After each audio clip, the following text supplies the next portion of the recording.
What did 10 see? The same thing as Arkansas.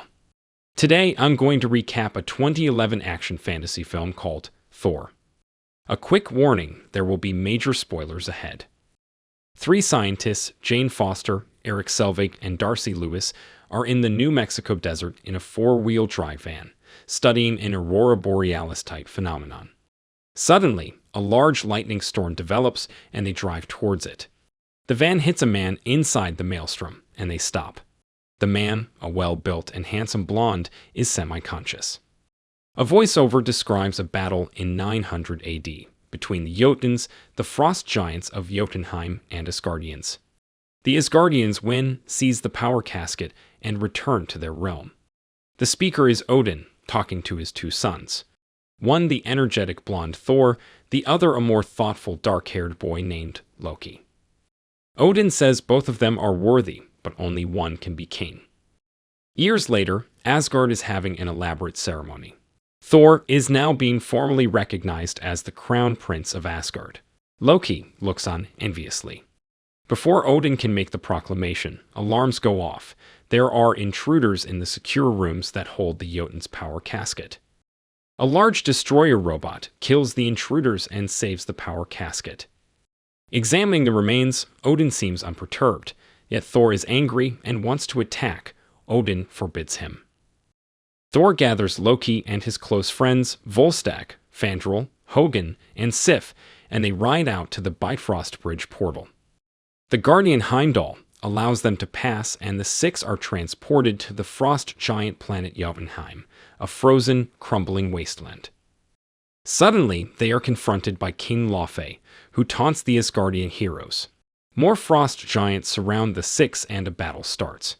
Loki survives with some magic and has an unusual reaction when he is touched by a frost giant. Laufey releases a huge beast and the Asgardians run for their lives. Thor kills the beast, but once again, the team are surrounded and things look desperate. Odin arrives to save the day. He apologizes to Laufey for the intrusion and attempts to reinstate peace, but Laufey states that they are beyond diplomacy, that the frost giants are now at war with Asgard. He attempts to stab Odin, who blasts Laufey back and takes the young group home. Back at the Asgard side of the portal, Odin lets the four friends go and confronts Thor and Loki. Odin is furious that Thor has dragged Asgard back into war and tells Thor he is not fit to be king. He strips him of his power, banishes him to Earth, and sends his hammer Mjolnir after him a few seconds later, saying that whosoever wields the hammer and is worthy of it shall have the power of Thor. Earth. Thor gets a little aggressive, and Darcy tases him, knocking him out. The three scientists load him into their van and take him to the hospital. Once again, he starts fighting as he wakes up, and he's eventually tranquilized. Erik tries to get Jane to leave him be, saying he is some kind of nut, but she is curious and attracted to him. They go back to the hospital, but Thor has escaped. As they drive off in the van, they hit the Asgardian man again and knock him out, but this time, they take him with them. Jane gives him civilian clothes that belong to her ex-boyfriend. After overhearing locals discussing a satellite crash 50 miles due west, Thor decides to go there, and once again Erik tries to get Jane to leave him alone. Thor walks about the town and tries to get a horse in a pet store. Jane appears and gives him a ride. The two head west in the van. At the satellite crash site, actually the place where Thor's hammer came to Earth, a crowd has gathered. People are partying and trying to lift the hammer from the crater. Stan Lee cameos as one of the locals, trying to pull the hammer out with his pickup truck. Government agents from S.H.I.E.L.D. take over the site and confiscate Jane's research notes and computers. After dark, Jane and Thor arrive on the scene. Now, the crater is surrounded by guards and tenting. Thor attacks and Jane huddles in safety. After beating up several agents, Thor finally reaches the hammer, but is unable to lift it. He howls at his powerlessness and slumps to the ground, putting up no fight as S.H.I.E.L.D. agents close in and take him. Asgard. Thor's four friends begin to suspect Loki had something to do with Thor's banishment. Loki realizes he is not a pure Asgardian, and Odin admits Loki was taken from Jotunheim as an infant and raised as his own. Loki is confused and angry as Odin falls into a coma, Odin's sleep. Loki becomes acting king. Earth. Agent Coulson questions Thor, and when he leaves him alone briefly, Loki appears in the room. Loki tells Thor that Odin is dead and he cannot come back to Asgard. Thor is distraught. Erik arrives to tell the S.H.I.E.L.D. agents Thor is Jane's ex-husband and is under the influence of steroids. Somehow he has faked a driver's license.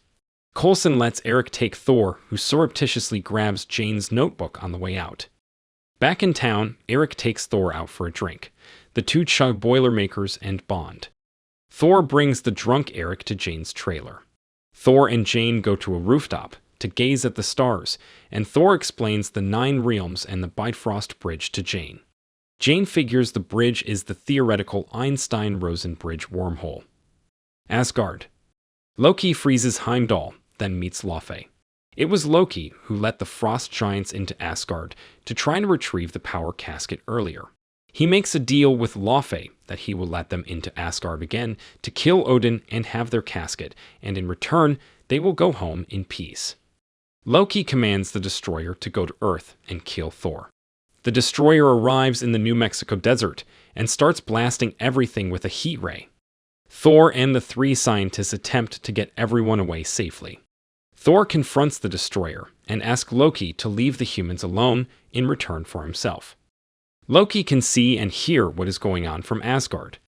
The destroyer gives Thor a vicious backhand slap and sends him tumbling, apparently dead. Jane runs to the body in tears. However, Thor's selfless act of protecting his friends proves him worthy to once again wield Mjolnir, which frees itself from the crater and returns to Thor's hand. He is restored to full life and vigor, and once again fitted in his red cape and armor.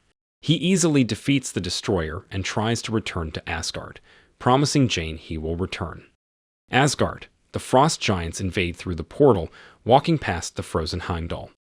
Laufey goes to Odin's bedchamber, and as he prepares to kill the Norse god, Loki kills Laufey to appear to be the hero.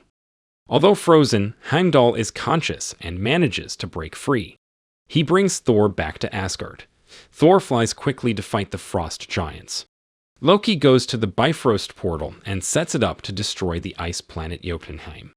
Thor tries to stop him, and the two engage in combat. Thor immobilizes Loki with Mjolnir and starts to destroy the portal to stop the process, smashing away at the bridge itself. As everything crumbles, the two brothers fall into space, but Odin is there to hold Thor, who holds Loki's staff. Loki admits defeat and allows himself to fall off the disappearing Bifrost Bridge into the abyss of no return. All seems back to normal on Asgard, although Odin is sad about how it turned out. Thor pines for Jane, but Heimdall assures him that she is looking for him.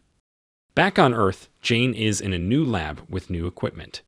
Post-credits, Selvig has been taken to a S.H.I.E.L.D. facility where he meets Nick Fury. Fury shows him an object in a briefcase, which he says could be a source of unlimited power. Loki appears then, invisible to Selvig and Fury, and says, "Well, I guess that's worth a look," which Selvig repeats. If you enjoyed this video, don't be shy to hit the like button, and if you disliked it, hit the dislike button twice, just to be sure. You should watch the whole movie. Thank you very much for watching.